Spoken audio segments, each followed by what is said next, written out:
ইন্টারনেটকে মৌলিক অধিকারের অন্তর্ভুক্ত করার জন্য আমরাও একমত এবং অনেক পক্ষ থেকে একমত করা হয়েছে। যে এখানে একটা জিনিস আপনাদেরকে বলে রাখি, রাষ্ট্র পরিচালনার মূলনীতি একটা বিষয়, কিন্তু রাষ্ট্র পরিচালনার মূলনীতি শুরু হচ্ছে আর্টিকেল 8 থেকে এই আর্টিকেল 25 পর্যন্ত, আর মৌলিক অধিকার ফান্ডামেন্টাল রাইটস স্টার্ট হচ্ছে 26 থেকে 47 পর্যন্ত।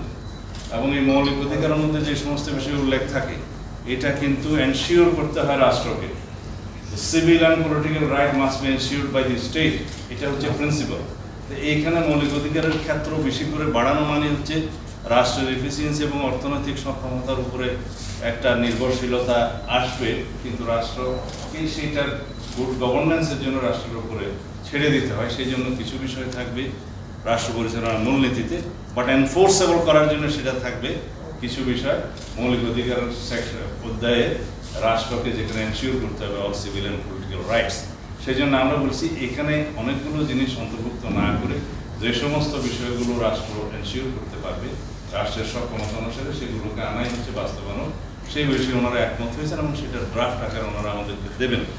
এখানে ওনাদের একটা প্রস্তাব ছিল, যেহেতু ধর্ম নিরপেক্ষতা আমরা রহিত করার জন্য ওনাদেরই প্রস্তাব, সেই ক্ষেত্রে ওনারা এটা পরিষ্কারভাবে কিছু জিনিস এখানে অন্তর্ভুক্ত করতে চান। যেমন বাংলাদেশ একটি বহু জাতি গোষ্ঠী, বহুধর্মী, বহুভাষী, বহু সংস্কৃতির দেশ, যেখানে সকল সম্প্রদায়ের সহ অবস্থান ও যথাযথ মর্যাদা নিশ্চিত করা হবে। এটা উল্লেখ করা যায় কিনা সেটাতে আমরা এখন বলছি যে উল্লেখ করা যায়, যদি তাতে অসুবিধা না হয়। আর বহুত্ববাদের কথা তো আগেই বলেছি, সেটা আমরা বিপক্ষে।